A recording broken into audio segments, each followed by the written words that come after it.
We're down here at the Sport Aircraft Expo in Mount Vernon, Illinois, and this is quite a show that they're putting on here. For a first-year event, they're doing very well. In fact, not even for a first-year event. They're just plain doing real well here. A great team led by their airport manager, Chris Collins, who's a young fellow with lots of energy, and they're doing great here, I think. We must have, I think, 40 or 45 airplanes here from different manufacturers. Yeah, I think, you know, there's always a few doing demo, which of course is one of the goals of these things, but if you counted them all up, it'd probably be pretty close to 50. So it's a very credible turnout.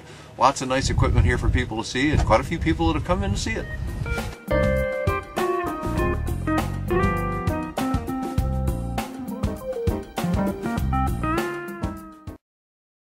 This does not have a Rotax on. In fact, they do not use Rotax, but this is one of our market leaders. This is clearly the #2, way ahead of anybody else. And they're an American-based company, and it's called American Legend. And you know what? That's a pretty good name for this company, I think. This looks like a Cub. It does look like a Cub, and their address is even Piper Lane. Can you imagine? But it's not a Cub. Well, it is a Cub, but it's a Legend Cub. And one of the differences you can tell from the original is because I'm standing in a place where I couldn't stand on an old Piper Cub.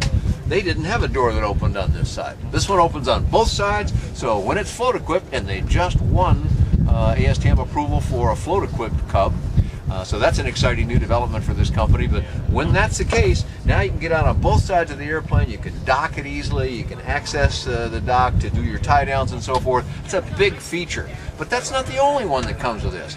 In a Cub, when you flew it solo, you had to sit in the back seat. Well, it's kind of hard to reach the pedal from the back seat. And this airplane puts the fuel in the wings instead of up front where the old Piper Cub did.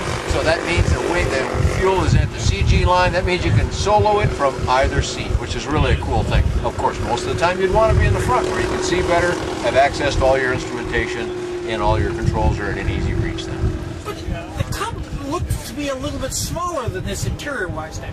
Like, this looks to have a very, I don't know, longer feel to it? Well, I don't actually know the dimension if it's any different. It probably does convey some of that, but a lot of that's just because they've just modernized the airplane in a lot of different ways. And these fellows have done a really good job with this.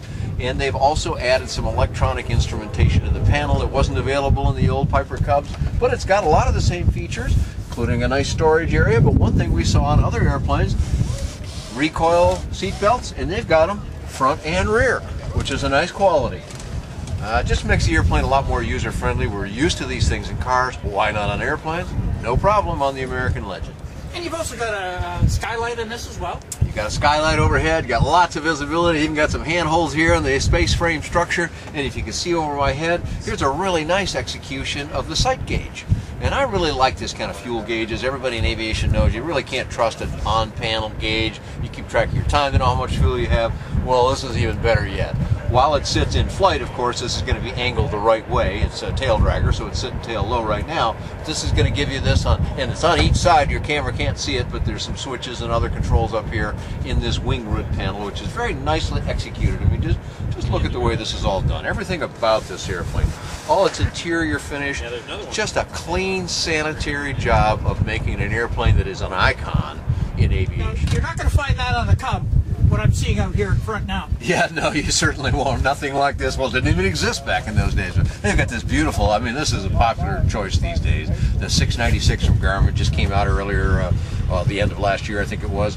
And boy, there's all the instrumentation you want. Now, what they've got it set on right here now is the GPS screen, but there's also some other instrumentation available. It's a computer, basically. You can have a lot of things on it if you want. But they use the analog gauges for those of us that kind of grew up with those and are comfortable with those. And for some people, an analog gauge is still a faster read. All you have to do is glance at a needle to know about where it's at on a screen, on a gauge, whereas on a screen you actually got to read stuff. So there are people who find the argument of analog gauges to actually be superior, and maybe that's true in the modern age. And what type of control systems do we use on this? Well, here you've got joysticks, and we're tied down here because we've got a little wind going on, but you got joysticks front and rear in this airplane, full dual controls front and rear, regular rudder pedals front and rear for both occupants here. The rear occupant puts his feet right alongside here, not in the way of this pilot. But one difference that's kind of unique about this airplane compared to most of our other LSA is heel brakes. And if you can look down here where my hand is at, I'll put my hand behind it. It's a black thing, so you can't see it so well. Heel brakes on both sides, but not just in the front. They're also in the back. This gold fitting down here that I'm trying to reach, that's the heel brakes for the aft seat pilot, because you can solo this airplane from either seat, or you could do training in it, of course, as well. It looks like a lot of storage back here too, Dan. Yeah, look at all this area back here. A lot of area back here. It holds 40 pounds, so you won't want to put, you know, heavy weights back there, but sleeping bags, things like that, a lot of bulky items. There's a lot of cubic volume back there, and that's important for such things. Now, we also mentioned earlier that this has got a different engine on it. Why this engine? Well, for one, they use the Continental engine. Now, it's an American-made engine. It's also the one the Piper Cub had in it, or that brand, not the same engine. And for a lot of people, that's an important quality. They kind of like to have something that they're familiar with. But for those that want a little more power, this company also offers the Jabiru 3300 120 horsepower engine. Yeah, that gives it not so much more cruise, but for example, when you put this on floats, and if you were to operate that in a high elevation, you'd be glad to have that little extra power. Now, have you flown this airplane now? I have gotten to fly this airplane. It was a really enjoyable experience, just kind of like the old Cub, but better. So what's not to love about that? And I've got that information on my website, and if you want more from them, you just go to legend.aero, A-E-R-O, that web address. So legend.aero will get you all kinds of information. They've got very nice information prepared by their PR fellow, easily read. And on my website, you can read the pilot report I've got on this at bydanjohnson.com or bydanjohnson.com.